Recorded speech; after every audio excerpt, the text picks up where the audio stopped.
ونؤمن به ونتوكل عليه ونعوذ بالله من شرور أنفسنا ومن سيئات أعمالنا من يهده الله فلا مضل له ومن يضلل فلا هادي له ونشهد أن لا إله إلا الله وحده لا شريك له وأشهد أن محمدا عبده ورسوله الذي أرسله بالحق بشيرا ونذيرا وداعيا إلى الله بإذنه وسراجا منيرا فقد قال الله تعالى في كلامه المجيد والفرقانه الحميد أعوذ بالله من الشيطان الرجيم بسم الله الرحمن الرحيم ومن يؤمن أكثرهم بالله إلا وهم مشركون عن أبي هريرة رضي الله تعالى عنه قال قال رسول الله صلى الله عليه وسلم لا تدخلون الجنة حتى تؤمنوا সকল প্রশংসা গুণগান তারিফ পেশ করছি আল্লাহ সুবহানাহু ওয়া তাআলার দরবারে যে রব্বুল আলামিন আমাদের এই মুসলিমেও কিছু মানুষের উপর দয়া করে মায়া করে ভালোবেসে আমাদেরকে তার ঘরে এই জুমার সালাতে অংশগ্রহণ করার তৌফিক দান করেছেন। এটা নিতান্তই মহান আল্লাহর মেহেরবানি। এই জন্য অন্তর থেকে সেই রবের দরবারে শুকরিয়া জ্ঞাপন করি বলি আলহামদুলিল্লাহ। শত সহস্র দরুদ এবং সালাম বর্ষিত হোক রাহমাতুল লিল আলামিন মুহাম্মদ রাসূলুল্লাহ সাল্লাল্লাহু আলাইহি ওয়াসাল্লাম। আমরা সংক্ষিপ্ত দরুদ পাঠ করি আল্লাহুম্মা সাল্লি আলাইহি আল্লাহুম্মা বারিক আলাইহি। সম্মানিত উপস্থিত মুসল্লিয়ান, কথাগুলো একটু খেয়াল করবেন। একজন মুসলমানের জীবনে, একজন বান্দার জীবনে সবচাইতে গুরুত্বপূর্ণ সম্পদ কি? তার আগে আপনাদেরকে যদি বলি, একজন মানুষ যখন বাংলাদেশ থেকে বিদেশে যায়, বাংলাদেশ থেকে বিদেশে যাওয়ার কালে ব্যাগের মধ্যে বহু ধরনের জিনিসপত্র রাখে, কাপড় চোপড়, তারপর কিছু খাদ্য সামগ্রী, কিছু ঔষধ, নানাবিধ জিনিস রাখে। তবে নিশ্চয়ই আপনারা জানেন সবচাইতে গুরুত্বপূর্ণ যে জিনিসটা সাথে না নিলেই না হয় সেটা কি হতে পারে? পাসপোর্ট, ভিসা, প্লেনের টিকিট, এগুলোই তো নাকি? টাকার চাইতে গুরুত্বপূর্ণ এগুলো। টাকার চাইতে গুরুত্বপূর্ণ না? টাকা তো আপনি গিয়েও নিতে পারবেন, চলে গেছেন আপনি, টাকা নিতে পারবেন না পরে। তাহলে ঠিক আমরা দুনিয়াতে আসছি, আমরা যে আবার এই দুনিয়া থেকে চলে যাব, ঠিক এই ভিসা এবং পাসপোর্ট, প্লেনের টিকিট যেমন জরুরি, তার চাইতে বহুগুণে জরুরি হচ্ছে ঈমান। একজন বান্দার জীবনে ঈমানের চাইতে সর্বশ্রেষ্ঠ দৌলত, সর্বশ্রেষ্ঠ সম্পদ আর কিছুই হতে পারে না। আপনি আমি যা কিছু করি না কেন, ভালো বা মন্দ কাজ, সকল কিছুই নির্ভর করে ঈমানের উপর। ফজর থেকে ঈশা পর্যন্ত 5 ওয়াক্ত সালাত আদায় করে, কেউ গুরুত্ব সহকারে আদায় করে, কেউ গুরুত্ব সহকারে আদায় করে না, কেউ এক ওয়াক্ত আদায় করে না। এটি মূলত কি তার শারীরিক ক্ষমতার উপর নির্ভর করে? নির্ভর করে কার উপর? ইমানের উপর।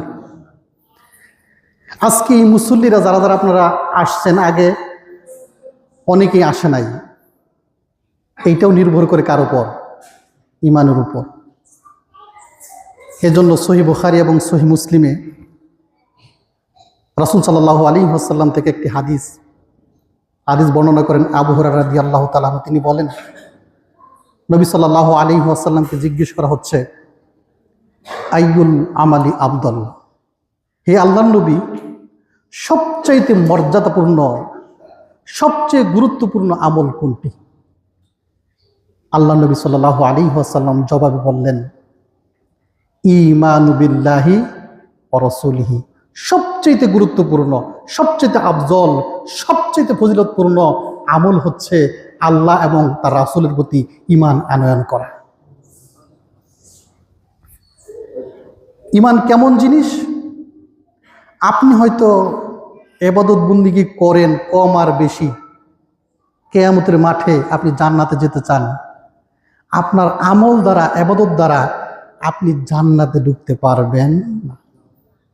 সহিহ মুসলিমের হাদিস, নবী সাল্লাল্লাহু আলাইহি ওয়াসাল্লাম বললেন, লা তাদখুলুল জান্নাতা হাত্তা তুমিনু। ঈমান ব্যতীত কোনো ব্যক্তির পক্ষেই জান্নাতে প্রবেশ করা সম্ভব না। জান্নাতের গেট খুলবে না, জান্নাত আপনার জন্য নিষিদ্ধ যতক্ষণ পর্যন্ত আপনার মাঝে খালেস ঈমান পাওয়া না যাবে। ঈমান কত বড় দৌলত! একজন বান্দার ঈমান দুনিয়া এবং আখিরাতে তার নিরাপত্তা এবং হেদায়েতের গ্যারান্টি দেয়। রব্বুল আলামিন বলেন, আল্লাযীনা আমানু ওয়া লাম ইয়ালবিসু ঈমানাহুম বিযুলম। কোনো ব্যক্তির যদি এমন ঈমান আনতে পারে, কোনো ব্যক্তি যদি এমন ঈমান গঠন করতে পারে, এমন বিশ্বাস তৈরি করতে পারে যেই ঈমানের সাথে সামান্য পরিমাণ শিরিক মিশ্রিত নাই, মহান আল্লাহ ডিক্লেয়ার দেন, উলাইকা লাহুমুল আমনু ওয়া হুম মুহতাদুন। ওই ঈমানের কারণেই, শিরিক মুক্ত খালেস ঈমানের কারণেই আল্লাহ তাআলা দুনিয়া এবং আখিরাতে ওই ব্যক্তিকে নিরাপত্তা এবং হেদায়েত দান করবে। শর্ত হচ্ছে শিরিক মুক্ত ঈমান। শিরিক মুক্ত ঈমান, ঈমানের সাথে শিরিক থাকা যাবে না। কিন্তু আমরা দেখতে পাই মানুষ মুসলমান দাবি করে আবার শিরিক করে, ঈমানদার দাবি করে আবার শিরিক করে, মূর্তি পূজা করে আবার ঈমানদার দাবি করে, মাজার পূজা করে ঈমানদার দাবি করে, কবর পূজা করে ঈমানদার দাবি করে। চট্টগ্রাম যান, বাইজিদ বুস্তামি মাজারে একটি গাছ আছে, ওই গাছের মধ্যে সুতা বাঁধে। কেন? জীবনের অনেক সমস্যা দূর করার জন্য, অনেক কিছু পাওয়ার জন্য আল্লাহর কাছে নাচে, ওই গাছের মধ্যে সুতা বাঁধে যেন জীবনের উদ্দেশ্য পূরণ হয়। এবার বলেন, এটা কি গাছ পূজা না? আবার মাছকে রুটি খাওয়াচ্ছে। আপনি মাছকে রুটি খাওয়াতে পারেন, যে কোনো কিছু খাওয়াতে পারেন, কোনো সমস্যা নাই। যখন আপনি মাছকে খাওয়াবেন আপনার কোনো হাজত পূরণের জন্য, তখন ওইটাই হয়ে যাবে মাছ পূজা। ওই মাছ আপনার ইলাহ হয়ে যাবে, মাছ আপনার মাবুদ হয়ে যাবে, মাছ আপনার আল্লাহ হয়ে যাবে। ঈমানদার দাবি করে আবার শরীরে তাবিজ, ঈমানদার দাবি করে আবার জাদুটোনা করে। আছে না নাই? আছে না নাই? প্রচুর পরিমাণ। এই জন্য আল্লাহ রাব্বুল আলামিন সূরা ইউসুফের 106 নম্বর আয়াতের মধ্যে বলছেন, ওমাই ইউমিনু আকতারহুম বিল্লাহি ইল্লা ওয়া হুম মুশরিকুন। বেশিরভাগ মানুষ নিজেরা ঈমানদার দাবি করে আবার তার সাথে সাথে আল্লাহর সাথে শিরিক করে। কে বলছেন? আল্লাহ বলছেন। এমন ঈমান কি আল্লাহর কাছে গ্রহণযোগ্য হবে? মোটেও না। আল্লাহর কাছে কেমন ঈমান গ্রহণযোগ্য হবে? আজকে দেখেন কোটি কোটি মানুষ পৃথিবীতে আমি আপনি সবাই নিজেকে ইমানদার দাবি করি, নিজেকে ইমানদার দাবি করি, কিন্তু কিয়ামতের মাঠে এইরকম ইমানদার দাবিদারকে আল্লাহ রাব্বুল আলামিন বলে দিবেন, তুমি তোমার নিজেকে ইমানদার দাবি করো, কিন্তু তোমার ইমান বলতে কিছুই নাই। وَمِنَ النَّاسِ مَن يَقُولُ آمَنَّا بِاللَّهِ وَالْيَوْمِ الْآخِرِ وَمَا هُمْ بِمُؤْمِنِينَ। কি বলছে? মুখে মুখে ইমানের দাবি করে, বলে যে আখিরাতের উপর বিশ্বাস করি, কিন্তু আসলে কি? আল্লাহ বললেন তুমি ইমানদার নও। এবার আসুন, তাহলে চিনতে হবে, আমি নিজেকে ইমানদার দাবি করলেই ইমানদার হওয়া যাবে? যাবে? আমি ইমানদার দাবি করলাম, কিন্তু আমার ইমান যদি ইমানের মতো না হয়, তবে এই ইমান আমি নিজে দাবি করলেও আমি ইমানদার নই। তাহলে কেমন ইমান আনতে হবে? একটা প্রশ্ন আপনাদেরকে করি। এই যে আপনাদের মসজিদের জানালাটা আছে না, এই জানালাটা যখন আপনি মসজিদের মধ্যে জানালার জন্য এই জায়গাটা রাখছেন, পরে এই মাপে কোনো একটা হার্ডওয়্যারের দোকানে গিয়ে এই জানালার অর্ডার দিয়েছেন, এবং আপনি যেদিন জানালাটা আনতে গেলেন, নিয়ে এসে দেখেন আপনার এই জানালার মাপ থেকে 1 ইঞ্চি কম। এবার বলেন, এই জানালাটা কি আপনি গ্রহণ করবেন না করবেন না? আচ্ছা, 1 ইঞ্চি কম দিছি, নিলেন না। যদি 1 ইঞ্চি বেশি দেয়, হার্ডওয়্যার দোকানের মালিক যদি বলে আপনি যতটুকু চেয়েছেন তার চেয়ে বেশি দিয়েছি, আপনি বলবেন না বেশিও দরকার নাই, কমও দরকার নাই, আমার বেশি হইলেও চলবে না, কম হইলেও চলবে না, আমার মাপ অনুসারে লাগবে, মাপের বেশিও চলবে না, কমও চলবে। আল্লাহ রাব্বুল আলামিন ইমানদারদেরকে একটা মাপ দিয়েছেন যে এই মাপের ইমান আনতে হবে। ইমানের মাপ অনুসারে যদি ইমান না হয়, তাই ওই ইমান কি আল্লাহর কাছে গ্রহণযোগ্য হবে? আল্লাহ বলবেন আমি যেই মাপ দিয়েছিলাম, যে মেজারমেন্ট দিয়েছিলাম, যে দৈর্ঘ্য দিয়েছিলাম, যে প্রস্থ দিয়েছিলাম, যে মডেল দিয়েছিলাম, ওই মডেলের ইমান চাই, ওই মডেলের ইমান ছাড়া আর কোনো ইমান গ্রহণযোগ্য হবে না। এবার জানা দরকার আছে না নাই যে ইমানের মডেল কি? দরকার আছে না নাই? গোটা দুনিয়ার যত মানুষ নিজেদেরকে ইমানদার দাবি করে কিন্তু আসলে মুনাফিক, ইমানদার দাবি করে কিন্তু আসলে মুনাফিক, আল্লাহ তাআলা তাদের উদ্দেশ্যে বলছেন ওয়াইযা কিলা লাহুম আমিনু কামা আমানান নাস, বলছে তোমরা ঈমান আনো, ঈমান তৈরি করো। কেমন ঈমান? যেমন ঈমান সাহাবায়ে কেরাম রাদিয়াল্লাহু তাআলা আনহুমগণ এনেছেন, যেমন ঈমান এনেছেন আবু বকর সিদ্দিক রাদিয়াল্লাহু তাআলা আনহু, যেমন ঈমান এনেছেন ওমর রাদিয়াল্লাহু তাআলা আনহু, যেমন ঈমান এনেছেন পরবর্তী যত সাহাবায়ে কেরাম, সকল সাহাবায়ে কেরাম যেমন ভাবে ঈমান এনেছেন, যেই মডেলের ঈমান এনেছেন, ওই ঈমান তুমি আনো। তাহলে ঈমানের মডেল কে? রাসূল সাল্লাল্লাহু আলাইহি ওয়াসাল্লামের সাহাবায়ে কেরাম। কিসের মডেল বলেন? কিসের মডেল? ঈমানের মডেল। খেয়াল করেন, একটা মডেল দেখাই, আবু বকর সিদ্দিক রাদিয়াল্লাহু তাআলা আনহুর ঈমানটা কেমন ছিল, কেমন মডেল ছিল। রাসূল সাল্লাল্লাহু আলাইহি ওয়াসাল্লাম যখন মক্কা থেকে একেবারে বাইতুল মুকাদ্দাস হয়ে আল্লাহ তাআলার সাথে মেরাজে গেলেন, মক্কা থেকে বাইতুল মুকাদ্দাস, বাইতুল মুকাদ্দাস হয়ে আসমান পারি হয়ে সিদরাতুল মুনতাহা পারি হয়ে আল্লাহ তাআলার সাথে সাক্ষাৎ করে তারপর আবার ফিরে আসলেন রাত্রের কিছু অংশ সময়ের মধ্যে। ফিরে এসে সকালবেলা যখন তিনি কথাগুলো বলছেন, মানুষ কথাগুলো শুনছে, অনেক মুসলমান খারার মধ্যে বলতেছে এটা সম্ভব না, যারা আগে ঈমান আনছিল ঈমান হারা হয়ে গেল। আবু জেহেল মনে করলো এইবার পাইছি, এই কথা যদি আমি মানুষকে বলি যে মুহাম্মদ এমন কথা বলেছে, তাহলে মানুষ নিজেই ঈমান ছেড়ে দিব, সুতরাং এই কথাটা তাড়াতাড়ি মানুষের মধ্যে প্রচার করি। আবু বকর সিদ্দিক রাদিয়াল্লাহু তাআলা আনহুর সাথে রাস্তায় দেখা।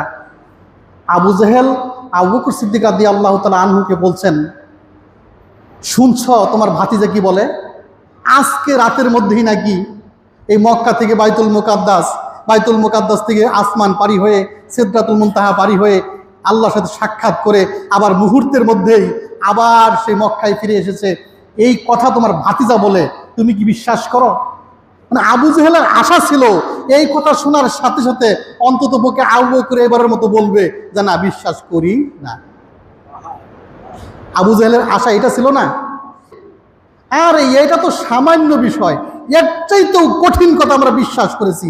মুহাম্মদ সাল্লাল্লাহু আলাইহি ওয়াসাল্লাম বলছেন তার কাছে নাকি আকাশ থেকে আল্লাহ রাব্বুল আলামিন ওহী নাজিল করে, আর এই ওহীর কথা বিশ্বাস করেছি, তার চাইতে এটা অনেক হালকা। এই তো আবু বকরের ঈমানের মডেল।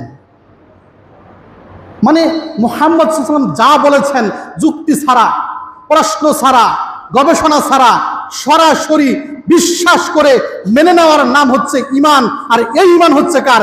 আবু বকর সিদ্দিক রাদিয়াল্লাহু তাআলা আনহুর ঈমান। আজকে আমি ঈমানের মডেলটাকে দেখাবো, আসলে ঈমান কেমন ঈমান হওয়া প্রয়োজন আর আমাদের ঈমানগুলো কেমন। আমাদের বাপ দাদা যারা ছিল তারা আস্তে আস্তে দুনিয়া থেকে চলে গেছে, আমরাও যে থাকবো না এই কথা সবাই স্বীকার করে। একদিন আমাকে আপনাকেও ওই গুরুস্থানে বা ভাসজারে মাটির নিচে কবরে রেখে আসা হবে। কবরে রাখার পরেই আমাদের এই মৃত্যুর সাথে সাথেই এই দুনিয়ার জীবন শেষ হয়ে আখিরাতের অনন্ত অসীম জিন্দিগির শুরু হয়ে যায়। আর শুরুটা যে হয়, কবরের পরে আপনার জীবনটা সুখের হবে না দুঃখের হবে, কষ্টের হবে না আরামের হবে, এটা নির্ভর করে কবরে যে প্রথম পরীক্ষাটা হবে সেই পরীক্ষার উপর। দুইজন ফেরেশতা এসে আপনাকে আমাকে বসাবে। যখন বসাবে তখন যারা কবর দিয়ে চলে যাচ্ছে তাদের পায়ের শব্দ পর্যন্ত শুনতে পাবে। বসিয়ে তিনটা প্রশ্ন করবে, মার রব্বুকা, তোমার রব কে? আপনারা বলুন আমাদের রব কে? আমার কথা মনে হয় বুঝেন না, বুঝেন? উত্তর তো দেন নাই, 10 ভাগের 1 ভাগ লোক উত্তর দেন নাই। কবরে কি জবাব দিবেন? এখনই তো দিচ্ছেন না। বলুন আমাদের রব কে? আল্লাহ। দ্বিতীয় প্রশ্ন করবেন, মা দিনুকা, তোমার দিন কি? বলেন আমাদের দিন কি? ইসলাম। তৃতীয় প্রশ্ন, একটা ছবি দেখিয়ে বলা হবে, কার ছবি? এটা কার ছবি? মুহাম্মদ সাল্লাল্লাহু আলাইহি ওয়াসাল্লাম। যদি ঈমানদার হয়ে থাকে পৃথিবীর আর কোনো সম্পদের দরকার নাই। পৃথিবীর থেকে যদি শিরিক মুক্ত একটা টাটকা ঈমান নিয়ে যেতে থাকে, অবশ্যই এই 3টি প্রশ্নের সঠিক উত্তর দিয়ে ফার্স্ট ক্লাস ফার্স্ট রেজাল্ট করে পাশ করে যাবে। আর পাশ করার সাথে সাথে আল্লাহ রাব্বুল আলামিন ফেরেশতাকে বলবেন, তোমরা ওই জান্নাত থেকে জান্নাতে একটি বিছানা এনে নিচে বিছাইয়া দাও, এই ব্যক্তিকে জান্নাতের পোশাক পরাইয়া দাও, এই ব্যক্তির কবরটাকে জান্নাতের সাথে সংযুক্ত করে দাও। আর এই 3টি প্রশ্নের উত্তর দিতে পারবে না গোটা দুনিয়ার যত বিদ্যা বুদ্ধিওয়ালা হোক, যত ডিগ্রিধারী হোক, যত শিক্ষিত হোক, যত এলাহি থাক না কেন, ঈমান যদি না থাকে, ইসলাম যদি না থাকে, এই 3টি প্রশ্নের উত্তর দিতে পারবে না। সে শুধু বলবে লা আদ্রি, আমি কিছুই জানি না। আর সঙ্গে সঙ্গে আল্লাহ রাব্বুল আলামিন ফেরেশতাদেরকে বলবেন, এই ব্যক্তি এর নিচে জাহান্নাম থেকে আগুনের বিছানা এনে বিছিয়ে দাও, একে আগুনের ওই জাহান্নামের পোশাক পরিয়ে দাও, এর কবরটাকে জাহান্নামের সাথে সংযুক্ত করে দাও। কবরটা 2 দিক থেকে এমন ভাবে চাপ দিবে, পাঁজরের হাড়গুলো এক দিক থেকে আরেক দিকে মিশে যাবে। 99টা সাপ তাকে ধ্বংসন করতে থাকবে, এক একটা সাপের এত মারাত্মক ধরনের বিষ, সেই বিষের এক ফোঁটা যদি পৃথিবীতে আসতো, হাদিসে বলা হয়েছে এই পৃথিবীর মাটিতে কোনো ফসল হতো না। একজন ফেরেশতাকে হাতুড়ি দিয়ে দেওয়া হবে, সেই হাতুড়ি দিয়ে আঘাত করবে, হাতুড়ির আঘাত এত শক্তিশালী, ওই হাতুড়ি দিয়ে যদি পৃথিবীর কোনো পাহাড়ের উপর আঘাত করা হতো, এই পাহাড়গুলো ধুলোর মতো ছিন্ন ভিন্ন হয়ে উঠে যেত। এই হাতুড়ি দিয়ে কিয়ামত পর্যন্ত তাকে আঘাত করতে থাকবে এবং ওই মৃত ব্যক্তি চিৎকার করতে থাকবে। আর তার চিৎকারের শব্দ হাদিসের মধ্যে আসছে, মানুষ এবং জিন ব্যতীত পৃথিবীর অন্য যত প্রাণী আছে সবাই শুনতে পায়। এই যে এত শাস্তি হবে, শুধু ইমান না থাকার কারণে এই শাস্তিগুলো হবে। আজকে লক্ষ্য করে দেখুন, কবরে আমাদের পিতামাতাকে আমরা শোয়াই না, সমাজবাসীকে আমরা কবরে শোয়াই। আমি আমার পিতাকে যখন শোয়াই, মাতাকে যখন শোয়াই, আমার ভাইকে যখন কবরে শোয়াইলাম, আমার কি একটি বারের জন্য মনে হয়েছে যে এই কবরে রাখার পরেই এই কবর হিসাব হবে, হিসাবের পরে হয়তো বা এই কবরটা সুখের হবে, তা না হলে দুঃখের হবে? রাসূল সাল্লাল্লাহু আলাইহি ওয়াসাল্লাম বলছেন, পৃথিবীর প্রত্যেকটা কবর হয়তো জাহান্নামের টুকরা, তা হলে জান্নাতের একটি বাগান। আপনি কবরের পাশ দিয়ে যাই, আমরা তো চোখে দেখি না, কিন্তু আল্লাহর নবী তো বলেছেন, এই যে কবরগুলো দেখো, এই প্রত্যেকটি কবর হয় জাহান্নামের গর্ত সমূহের মধ্যে একটি গর্ত, অথবা জান্নাতের নেয়ামতপূর্ণ বাগান থেকে একটি বাগান। কিন্তু আমরা যখন কবরের পাশ দিয়ে যাই, আমরা কি বুঝতে পারি? আমাদের চিন্তায় কি এগুলো আসে না? কেন আসে না? আমাদের ইমানের মধ্যে দুর্বলতার কারণে আমাদের এই চিন্তাগুলো আসে না। সাহাবায়ে কেরামের ইমান এত মজবুত ছিল, ইমান এত শক্ত ছিল, ইমান এতটা পরিপূর্ণ ছিল, সাহাবায়ে কেরাম রাদিয়াল্লাহু তাআলা আনহুমগণ কবরের পাশ দিয়ে যাওয়ার সময় তারা মনে করত এই কবরে না জানি আগুন জ্বলতেছে। তিরমিজির একটি হাদিস, উসমান রাদিয়াল্লাহু তাআলা আনহু কবরের পাশে গেলে ঝরঝর করে কেঁদে দিতেন, হাওমাও করে কেঁদে দিতেন, তার চোখের পানিতে তার দাড়ি ভিজে যেত। এত কাঁদতেন, লোকেরা তাকে জিজ্ঞেস করত, আপনি জাহান্নামের বিবরণ শুনলে এত কাঁদেন না? জাহান্নামের কথা বলা হলে আপনি এত কাঁদেন না? অথচ কবর দেখলেই, কবরের পাশে আসলেই আপনি এত কান্নাকাটি করেন। ওসমান রাদিয়াল্লাহু তাআলা আনহু বলেন, তোমরা জানো না, আল্লাহর নবী সাল্লাল্লাহু আলাইহি ওয়াসাল্লাম বলছেন, এই কবরটা হচ্ছে পরকালের প্রথম ঘাঁটি, প্রথম মঞ্জিল। এই মঞ্জিলে যে ধরা খাবে, তার পরবর্তী যতগুলা মঞ্জিল আছে প্রত্যেকটা মঞ্জিলের মধ্যে সে ধরা খেয়ে যাবে। আর এই কবরে যে পার পেয়ে যাবে, কবরে যে মুক্তি পেয়ে যাবে, তার পরবর্তী প্রত্যেকটা মঞ্জিল সুন্দর করে সে পার হয়ে সে জান্নাত পর্যন্ত চলে যাবে। এই জন্য আমি কাঁদি। এবার বলেন, উসমান রাদিয়াল্লাহু তাআলা আনহু নিজের চোখে, আমরা যেমন কবরে আগুন দেখি না, কিন্তু উসমান রাদিয়াল্লাহু তাআলা কবরে আগুন প্রায় দেখতেন। ওইরকম ইমান, না দেখলেও দেখতেন। কেন? আল্লাহর নবী যেহেতু বলেছে, আল্লাহর নবীর কথার প্রতি তাদের ইমান এত বেশি ছিল, চোখে না দেখলেও মনে করতো তারা যে এখানে আগুন জ্বলছে। তাদের ইমানগুলো ছিল এত বরাবর। ইবনে উমর রাদিয়াল্লাহু তাআলা বলছেন, সাহাবায়ে কেরামের ইমান ছিল পর্বত পরিমাণ, পর্বত যেমন শক্ত, তাদের ইমান ছিল এরকম শক্ত।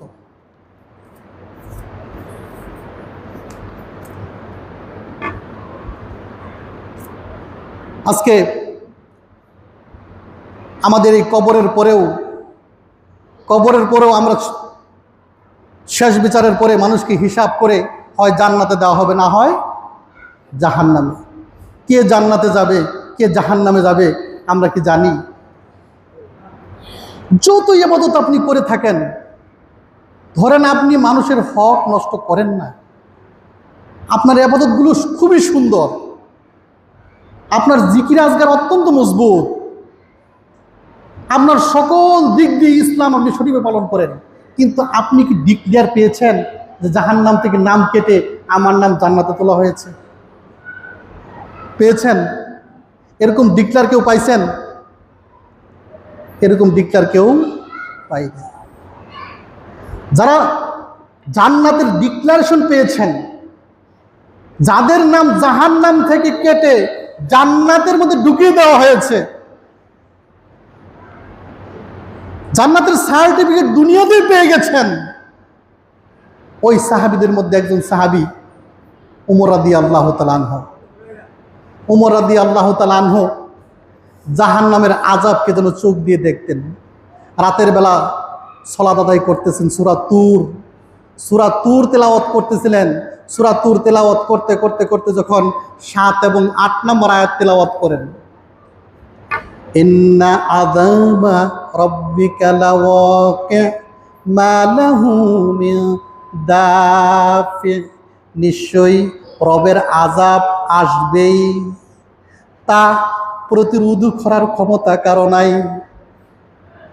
রবের আযাব আসবেই, সেই আযাবকে ঠেকানোর কোনো ক্ষমতা পৃথিবীর কারণে। এই আয়াত তেলাওয়াত করার সাথে সাথে উমর রাদিয়াল্লাহু তাআলার কাছে এত ভারী মনে হয়েছে, এতটা ভয় পেয়ে গেছেন, জাহান্নামের এতটা ভয় তার মধ্যে ঢুকে গেছে, তিনি এই আয়াত পড়ে সঙ্গে সঙ্গে এই ভয়ে অসুস্থ হয়ে গেছেন। টানা 20 দিন পর্যন্ত উমর রাদিয়াল্লাহু তাআলা অসুস্থ হয়ে ঘরে পড়ে রয়েছেন জাহান্নামের ভয়ে। জাহান্নামের কথা আমরাও শুনি, আমরা কতটুকু ভয় পাই? আমরা কি জাহান্নামের কথা শুনি না, বিবরণ শুনি না? আমরা কতটুকু ভয় পাই? জাহান্নামের আগুনের তেজ দুনিয়ার আগুন থেকে 70 গুণ বেশি হবে। এই দুনিয়ার আগুন আমার হাতে লাগলে আমার সহ্য হয় না, হাতের পুরানি আমার অস্থির করে তুলে সামান্য একটু আগুনের ছ্যাঁকা পড়লে। আর এই আগুন থেকেও 70 গুণ তেজ বেশি কার? জাহান্নামের আগুন। এই অপরাধীদেরকে যখন জাহান্নামে ফেলা হবে, ঘাড়ের মধ্যে শিকল দিয়ে বেঁধে টেনে হিসড়ে উপর করে জাহান্নামের মধ্যে ফেলা হবে। সামনে অন্ধকার, পেছনে অন্ধকার, উপরে অন্ধকার, পায়ের নিচে অন্ধকার, কোথায় নিয়ে যাওয়া হচ্ছে কিচ্ছু জানে না। জাহান্নাম ছোট্ট একটি জায়গার মধ্যে এই অপরাধীদেরকে রাখা হবে। আগুন দিয়ে পুড়তে পুড়তে যখন চামড়াগুলো পুড়ে যাবে, আবার নতুন চামড়া লাগানো হবে। যখন পিপাসায় ছটফট করবে, ফুটন্ত গরম পানি দেওয়া হবে, কোনো ঠান্ডা পানি দেওয়া হবে না। লা ইয়াযুকুনা ফিহা বারদাও ওয়ালা শারাবা ইল্লা হামিমা ওয়া গাসসাক। দেওয়া হবে পুজ এবং রক্ত, দেওয়া হবে ফুটন্ত গরম পানি। এমন ফুটন্ত গরম পানি দেওয়া হবে, যেই গরম পানি খাওয়ার সাথে সাথে অন্তর পর্যন্ত ছিঁড়ে ছিন্ন ভিন্ন হয়ে যাবে। যখন ক্ষুধায় কাতর হবে, জাক্কুম নামক গাছের ফল খাওয়ানো হবে। জাক্কুম নামক গাছের ফল এতটা তিক্ত, এতটা বিস্বাদ, যেই ফলের একটু যদি পৃথিবীতে আসতো, তো এই পৃথিবীর জমিনে কোনো শাকসবজি হতো না, এই পৃথিবীর জমিনে কোনো প্রাণী বসবাস করতে পারত না।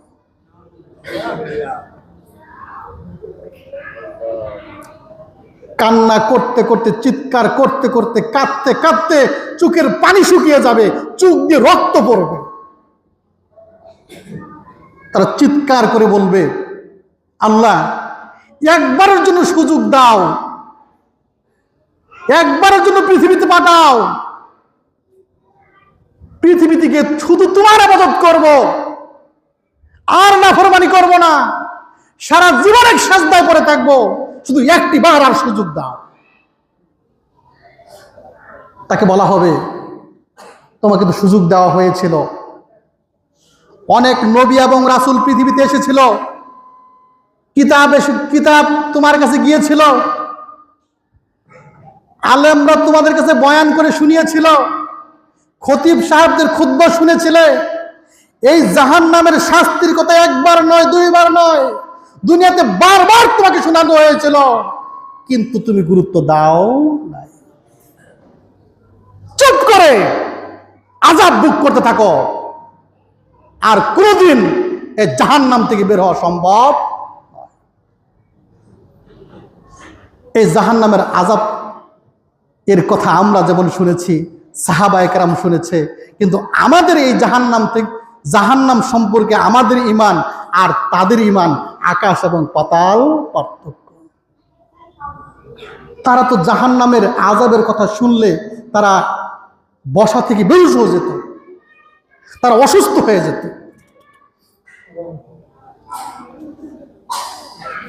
তারা জান্নাত এবং জাহান্নামকে তারা দেখতো চোখের সামনে। বদরের যুদ্ধ চলছে, রাসূল সাল্লাল্লাহু আলাইহি ওয়াসাল্লামের কাছে এক ব্যক্তি এসেছে, এসে বলছে, ইয়া রাসূলুল্লাহ, এই যে যুদ্ধ চলছে, এই যুদ্ধের ময়দানে যদি আমি শরীক হই, আমি যদি যুদ্ধ করি আর যুদ্ধ করতে করতে যদি আমি শহীদ হয়ে যাই, তাহলে আমি কি পাবো? আমার প্রতিদান কি?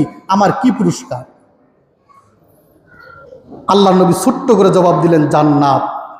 তার মানে তুমি যদি এখন যুদ্ধে শরীক হও আর যুদ্ধে যদি শরীক হয়ে শহীদ হও, শহীদ হওয়ার সাথে সাথে আল্লাহ রাব্বুল আলামিন তোমার পুরস্কার হিসেবে, তোমার প্রতিদান হিসেবে তোমাকে জান্নাতে প্রবেশ করাবেন। এই কথা শোনার সাথে সাথে ওই ব্যক্তির পরিবারের কথা চিন্তা করে নাই, দুনিয়াতে বেঁচে থাকার কথা চিন্তা করে নাই, দুনিয়ার মায়া সব ভুলে গিয়ে আল্লাহর নবীর মুখে জান্নাতের কথা শোনার সাথে সাথে তিনি চিন্তা করলেন, তার মুখের মধ্যে একটা খেজুর ছিল, তিনি চিন্তা করলেন এই খেজুর খেতেও তো একটু সময় লাগবে, অতটুকু সময় আমি ধৈর্য ধারণ করব না, খেজুরটাকে ফেলে দিয়ে ওই জিহাদের ময়দানে শরীক হয়ে তিনি শহীদ হয়ে গেলেন। আল্লাহর নবী বললেন, অল্প একটা কাজের মাধ্যমেই এই ব্যক্তি অনেক লাভবান হয়ে গেল। আল্লাহর নবীর মুখে জান্নাতের কথা শোনার সাথে সাথে ওই ব্যক্তি যেমন চোখের সামনে জান্নাতকে যেন দেখতেছেন, জান্নাতের ফলমূলগুলো যেন দেখতেছেন, জান্নাতের হুরগুলো যেমন দেখতেছেন, জান্নাতের সুখগুলো দেখতেছেন, জান্নাতের নিয়ামতগুলো দেখতেছেন, তার সামনে যেন জান্নাত ধরে রাখা হয়েছে। তারা জান্নাত কি এতটাই বিশ্বাস করেছেন। আমরাও তো জান্নাতের আলোচনা শুনি, কিন্তু আমাদের ঈমান কি কতটা হয়? জান্নাতের লোভে তো আমাদের ফজরের নামাজে সজাগ হও। আল্লাহু আকবার। আজকে জান্নাতের লোভ, জান্নাতের যে আশা মানুষের মনে নাই। কেন নাই? আজকে মানুষের মনে দখল করেছে এই দুনিয়ার ভোগ বিলাসের আশা। মুসলমান তো এমন হবে, এই দুনিয়া কোনো পরিতৃপ্তির জায়গা না, দুনিয়া আরাম আয়েশের জায়গা না, এই দুনিয়া ভোগ বিলাসের জায়গা না। কোনো মুসলমান এই দুনিয়াতে একথা মনে করতে পারবে না যে এই দুনিয়াতে খাবার দাবার তৃপ্তি সহকারে খাবে। মুসলমান এই কথা মনে করবে না এই দুনিয়া ঘুমিয়ে আমি তৃপ্তি লাভ করব। মুসলমান এই দুনিয়ার সম্পদ দিয়ে তৃপ্তি লাভ করতে পারে না। সে মনে করতে পারে এই দুনিয়ার যে কোনো সম্পদ ওই জান্নাতের সম্পদের তুলনায় তুচ্ছ। এই দুনিয়াতে কাজ করার জন্য এসেছি, এই দুনিয়াতে ইবাদত করার জন্য এসেছি, এই দুনিয়াতে আল্লাহর হুকুম পালন করার জন্য এসেছি। এই দুনিয়াতে বিশ্রাম নাই, এই দুনিয়াতে আরাম নাই, এই দুনিয়াতে আমি শুধু ইবাদত বন্দেগী করব, আল্লাহর হুকুম পালন করব, আমার বিশ্রাম হবে জান্নাতে গিয়ে। মুহাম্মদ সাল্লাল্লাহু আলাইহি ওয়াসাল্লাম একটা নজির আপনাদেরকে দেই। মুহাম্মদ সাল্লাল্লাহু আলাইহি ওয়াসাল্লাম এর বাড়িতে একদিন উমর রাদিয়াল্লাহু তাআলা আনহু গেলেন। উমর রাদিয়াল্লাহু তাআলা আনহু দরজায় পাড়া দিতেই রাসূল সাল্লাল্লাহু আলাইহি ওয়াসাল্লামকে দেখতে পেলেন তিনি শুয়ে আছেন। উমর রাদিয়াল্লাহু তাআলা আনহু যখন দেখলেন মুহাম্মদ সাল্লাল্লাহু আলাইহি ওয়াসাল্লাম শুয়ে আছেন চাটাইয়ের উপরে, খেজুর পাতার চাটাই। আমি প্রশ্ন করতে চাই, আমি বা আপনি, আমরা কেউ খেজুর পাতার চাটাইয়ে কি ঘুমাইছি? মানে আজকে রাতে ঘুমাইছেন? কেউ ঘুমাইছেন?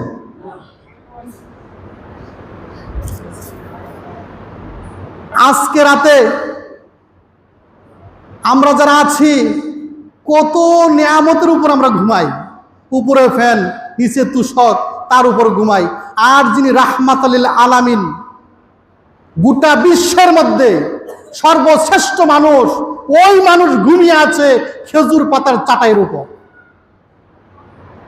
ওমর রাদিয়াল্লাহু তাআলা আনহু গিয়ে বসলেন। বসার সাথে সাথে রাসূল সাল্লাল্লাহু আলাইহি ওয়াসাল্লাম তার গায়ের চাদরকে টান দিলেন। আর এই গায়ের চাদর বলতে কি, একটি মাত্র পোশাক ছিল, ওইটাই লুঙ্গি, ওইটাই কাঁথা, ওইটাই চাদর। ওই লুঙ্গি টান দিয়ে একটু এদিকে আনে, টান দিকে ওদিকে নেয়, দুইটা কাপড় তার ছিল না। এটি আল্লাহর নবী মুহাম্মদ সাল্লাল্লাহু আলাইহি ওয়াসাল্লাম, একটি মাত্র চাদর, ওইটাই লুঙ্গি, ওইটাই চাদর। যখন চাদরটাকে টান দিয়েছে, পিঠের মধ্যে দেখে চাটাইয়ের দাগগুলো বসে আছে। ওমর রাদিয়াল্লাহু তাআলা আনহু যখন দেখলেন আল্লাহর নবী চাটাইয়ের উপর শুয়ে আছে, একটি মাত্র কাপড়ে পিঠের মধ্যে চাটাইয়ের দাগগুলো বসে আছে, ওমর রাদিয়াল্লাহু তাআলা আনহু তার দুটি চোখের পানি ছেড়ে দিলেন, চিৎকার করতে লাগলেন, কান্না করতে লাগলেন। রাসূল সাল্লাল্লাহু আলাইহি ওয়াসাল্লাম বুঝতে পেরে জিজ্ঞেস করলেন, ওমর তুমি কাঁদছো কেন? ওমর রাদিয়াল্লাহু তাআলা জবাব দেয়, হে আল্লাহর নবী, আমি কাঁদবো না কেন? আপনি রাহমাতুল লিল আলামিন, অথচ এই সময় রোম এবং পারস্যের সম্রাটরা কত নেয়ামতের মধ্যে তারা থাকে, কত ফলমূলের মধ্যে থাকে, আর একটি কাপড় পরে এই খেজুর পাতার বিছানার উপরে আপনি শুয়ে আছেন অসহায়ের মতে। আপনার ঘরের মধ্যে বাবলা জাতীয় কিছু গাছের পাতা আর একটি কাঁচা চামড়া ঝুলানো, আমি কাঁদবো না কেন? রাসূল সাল্লাল্লাহু আলাইহি ওয়াসাল্লাম সান্ত্বনা দিলেন, ওমর, ওদের জন্য দুনিয়া আর আমাদের জন্য আখিরাত। ওরা দুনিয়া ভোগ করবে, আমরা দুনিয়া ভোগ করব না। আমরা আরাম আয়েশ যা করার কোথায় করব? বলেন কোথায় করব? জান্নাতে করব। রাসূল সাল্লাল্লাহু আলাইহি ওয়াসাল্লাম তার শালা আব্দুল্লাহ ইবনে ওমর রাদিয়াল্লাহু তাআলা আনহুর পিঠে হাত রেখেছেন। হাত রেখে বলছেন, আব্দুল্লাহ, কুন ফিদ দুনিয়া কাআন্নাকা গরীব আও আবিরুস সাবিল। দুনিয়াতে এমনভাবে থাকবে যেন তুমি একজন অপরিচিত লোক, প্রবাসী, অথবা তুমি একজন মুসাফির। আব্দুল্লাহ ইবনে ওমর রাদিয়াল্লাহু তাআলা আনহু রাসূল সাল্লাল্লাহু আলাইহি ওয়াসাল্লামের এই উপদেশকে যথার্থভাবে পালন করেছেন। আমরা মনে করতে পারি এটা কথার কথা। আল্লাহর নবী বললেন, কুন ফিদ দুনিয়া কাআন্নাকা গরীব আও আবিরুস সাবিল, এমনভাবে দুনিয়াতে থাকো যেন তুমি একজন অপরিচিত লোক, তুমি একজন প্রবাসী, তুমি একজন মুসাফির। একজন মানুষ যদি বিদেশ যায়, প্রবাসে যায়, সেই প্রবাসে ওইখানে স্থানীয় কেউ তাকে চিনে, মর্যাদা তার কেমন, সে অপরিচিত লোক। সেখানে যত টাকা বেতনই সে পাক না কেন, যত নিয়ামত ভোগ করুক না কেন, এসির মধ্যে থাকুক না কেন, সে সবসময় চায় এই বিদেশ আমার থাকা ভালো লাগে না। এসি থাকলেও, সুখ থাকলেও, ফলমূল থাকলেও, বাংলাদেশে যে ছনের ঘর থেকে সে বিদেশ গিয়েছে, বাংলাদেশের নিজের বাড়ি ছনের ঘর, এইটাই তার ঘর, এইটাতে আসার জন্য সে পাগল থাকে। এবার বলেন, আমরা যে দুনিয়াতে আছি এইটা আমাদের জন্য বিদেশ। এবার বলেন তো দেখি, আমাদের বাড়ি কোথায়? আমরা কোন জায়গা থেকে এসেছি? আমাদের পিতা আদম আলাইহিস সালাম কোন জায়গা থেকে এসেছেন? দেখেন, আমি কয়েকটা মসজিদে আলোচনা করলাম, আমি জিজ্ঞেস করলাম আমাদের বাড়ি কোথায়, বেশিরভাগ মুসলিম বলতে পারলো না। বাড়ির কথা ভুলে গিয়েছি, তাহলে আমরা ইমানদার কেমনে হব? আমাদের বাড়ি কি, এটার নাম কি, গ্রামের নাম কি? ইসাইল বাড়ি। আমাদের আসল বাড়ি কি ইসাইল? আসল বাড়ি সুবুরিয়া, আসল বাড়ি ময়মনসিংহ। এবার বলেন আমাদের আসল বাড়ি কোথায়? জান্নাত থেকে এসেছি, জান্নাতে যেতে হবে। এইটা আমাদের জন্য প্রবাস জীবন। এই প্রবাস জীবনে আল্লাহর নবী বললেন অপরিচিত থাকবা, এখানে কেউ তোমাকে চিনবে দরকার নাই। মসজিদের সভাপতি হওয়ার জন্য তুমি তাড়াহুড়া করো না, পারাপারি করো না। সমিতির সভাপতি হওয়ার জন্য পারাপারি করো না। চেয়ারম্যান হওয়ার জন্য তোমার চেষ্টা করো না। মেম্বার হওয়ার তোমার দরকার নাই। তোমাকে চিনলো না চিনলো দরকার নাই। তুমি এমন ভাবে অবস্থান করো পৃথিবীর তোমাকে কেউ চিনে না, কিন্তু আসমানের ফেরেশতা তোমাকে চিনে। তুমি জান্নাতে গিয়ে তোমার বাড়িতে তুমি যাবে। কিন্তু কি আলেম, কি জেনারেল মানুষ, প্রত্যেকটা মানুষ দুনিয়ার জন্য পাগল। অথচ এই দুনিয়ায় কিন্তু আমাদের বাড়ি, দুনিয়া বাড়ি না। সর্বশেষ একটি ঘটনা বলে শেষ করে দিব, সময় একেবারে শেষ পথে। সাহাবায়ে কেরামের কথা বলতেছিলাম। একজন সাহাবীর নাম সালমান ফারসি রাদিয়াল্লাহু তাআলা আনহু। এই সালমান ফারসি রাদিয়াল্লাহু তাআলা আনহু উমর রাদিয়াল্লাহু তাআলা আনহুর খেলাফতের সময় তিনি গভর্নর ছিলেন। গভর্নর বুঝেন, প্রশাসক। তার মানে খেলাফতের অধীনে একজন গভর্নর মানে মিনিমাম এই বাংলাদেশের মতো একটা দেশের প্রধানমন্ত্রী বা প্রেসিডেন্টের মতো ক্ষমতা। তাহলে কি ছোটখাটো ক্ষমতা না বড় ক্ষমতা? বড় ক্ষমতা। এই সালমান ফারসি রাদিয়াল্লাহু তাআলা আনহুকে যখন গভর্নর হিসেবে প্রেরণ করে পারস্যের গভর্নর, সেই পারস্যের গভর্নর হিসেবে যাওয়ার পরে তিনি খেলাফত থেকে যে বেতন দেওয়া হতো এই বেতন তিনি নিতেন না। তিনি নিজে খেজুর পাতা দিয়ে ঝুড়ি বানাতেন, এই ঝুড়ি বানিয়ে বিক্রি করতেন। ওই যতটুকু টাকা পেতেন তার খাওয়া খাদ্যের জন্য যতটুকু টাকা প্রয়োজন পড়তো ওইটুকু রেখে বাকিটা দান করে দিতেন। এই সালমান ফারসি রাদিয়াল্লাহু তাআলা আনহু এতটা মানে দুনিয়ার প্রতি এত অনাকর্ষণ, মানে আকর্ষণ একবারে নাই, দুনিয়া বিরাগী। সালমান ফারসি রাদিয়াল্লাহু তাআলা আনহু এমন ভাবে জীবন পরিচালনা করছেন একজন গভর্নর হয়ে। তিনি যখন মারা যান মৃত্যুর আগে তিনি অনেক কান্না করতেছেন। তিনি মৃত্যুর আগে এত বেশি কান্না করতেছেন, এত বেশি চোখের পানি ফেলাচ্ছেন, হাও মাও করে কাঁদছেন। তার আশেপাশের লোকজন জিজ্ঞেস করলো, তারা তো জানে এই সালমান ফারসি কেমন লোক, তারা জানে না? তারা বলছে আপনার তো কান্না করার কথা না, আপনি তো আল্লাহর নবীর সাহাবী, আপনার সারা জীবন গিয়েছে কল্যাণের উপর, ইবাদত বন্দেগীর উপর, আপনার তো কোনো ত্রুটি আমরা দেখি না। আল্লাহর নবীর সাথে অসংখ্য জিহাদে আপনি অংশগ্রহণ করেছেন, তারপরেও আপনি কাঁদছেন, আপনি কি মৃত্যুর ভয়ে কাঁদছেন? সালমান ফারসি রাদিয়াল্লাহু তাআলা আনহু বলেন, না, আমি মৃত্যুর ভয়ে কাঁদি না। দুনিয়া থেকে চলে যাচ্ছে এই জন্য আমি কাঁদি না, আমি কাঁদছি ওই কারণে, ওই যে একটু আগে বলছিলাম আপনাদের মনে থাকার কথা, ইবনে উমর রাদিয়াল্লাহু তাআলা আনহুকে আল্লাহর নবী কি উপদেশ দিয়েছিলেন? এমনভাবে থাকো যেন তুমি একজন প্রবাসী মুসাফির বা পথিক। এইবার সালমান ফারসি রাদিয়াল্লাহু তাআলা লোকজনকে বলতেছেন, আমি কাঁদছি কি কারণে জানো?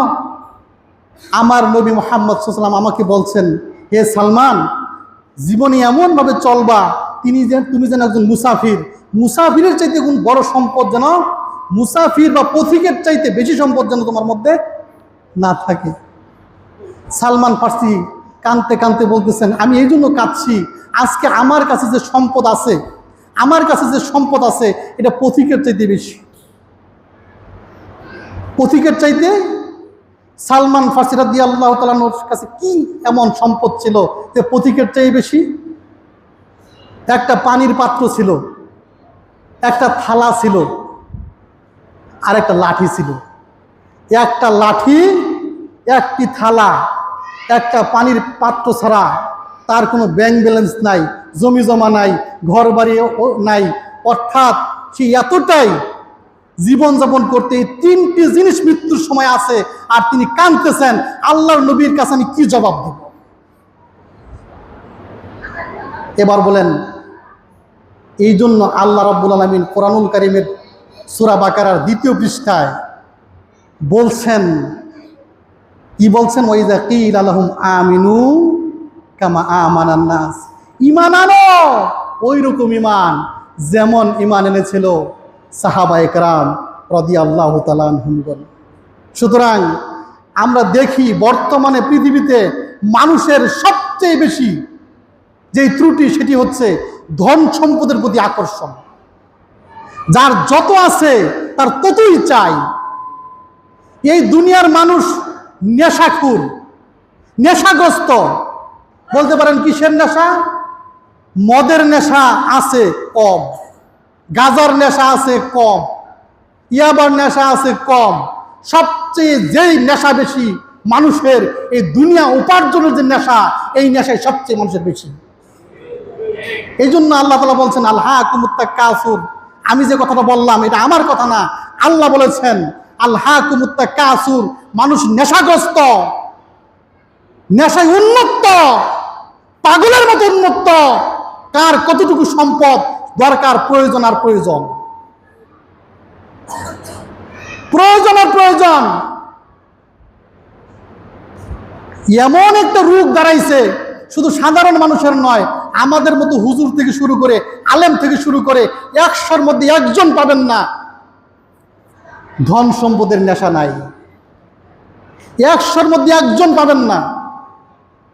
এই জন্য আমি মাঝে মাঝে বলি, জায়েজ থাক আর না থাক, হালাল হোক আর হারাম হোক, একজন বক্তা ওয়াজ করে 40,000 টাকা নিবে, আমার মাসালা দেখা দরকার নাই, সাহাবায়ে কেরামের জিন্দেগিটা একটু দেখো। কথাটা বুঝাইতে পারছি না পারি নাই? একজন বক্তা ওয়াজ করবে, কার ওয়াজ করবে? তার ব্যক্তিগত ওয়াজ না আল্লাহর ওয়াজ? আল্লাহর নবীর ওয়াজ, কোরআনের ওয়াজ, হাদিসের ওয়াজ। আল্লাহর নবী তার লক্ষ লক্ষ সাহাবী, একজন সাহাবী পর্যন্ত এই ধরনের কোন সিস্টেম নাই। একজন সাহাবী যদি দেখাইতে পারে যে হাদিস প্রচার করতে গেছে, ওয়াজ করতে গেছে, এইরকম টাকা পয়সা ইনকাম করে, বাজেট করে এইভাবে টাকা পয়সা নিয়ে গেছে, একজন সাহাবী যদি দেখাইতে পারে, আমি ওয়াজ করবো না, বয়ান করব না। আপনি ওয়াজ করেন, বয়ান করেন, খুশি মনে মানুষ দিবে, ভালো কথা, আপনাকে পথ খরচ দিতে পারে, আর আপনাকে কোটি টাকাও দিতে পারে। পারে না? পারে না? আপনার কোটি টাকা আছে, আপনি দিবেন? লস আছে? আপনি দিবেন। কিন্তু এটা ফ্যাশন, প্যাশনে পরিণত করা, এটা আল্লাহর নবীর আদর্শ না, আল্লাহর নবীর সাহাবীদের আদর্শ না। এই ক্ষেত্রে দোষ খালি আলেমদের না, দোষ আমাদেরও আছে। ওয়াজের মৌসুম আসলেই ইবতিদায়ী মাদ্রাসা, হাফজ মাদ্রাসা, দাখিল মাদ্রাসা, সমাজের মাতাব্বরা মোবাইলের মধ্যে এরকম স্ক্রল করে কার সুর বালা, কার সুর মমতাজের মতো, কার সুর শুনলে মানুষ থাকবে, এগুলো দেখতে দেখতে দেখতে দেখতে ওই ওয়াইজিন আনে, টাকা যতই লাগ ততই দিব। দোষ খালি আলেমদের না, আমাদেরও আছে। আছে না নাই? আল্লাহ তাআলা আমাদেরকে এই দুনিয়ার নেশা থেকে, এই দুনিয়ার পাগলের উন্মত্ততা থেকে আমাদেরকে হেফাজত করে ওই সাহাবায়ে কেরামের ঈমানের মতো ঈমান ধারণ করার তৌফিক দান করুন। আমিন। ওয়া আখির দাওয়ানা আলহামদুলিল্লাহি রাব্বিল আলামিন।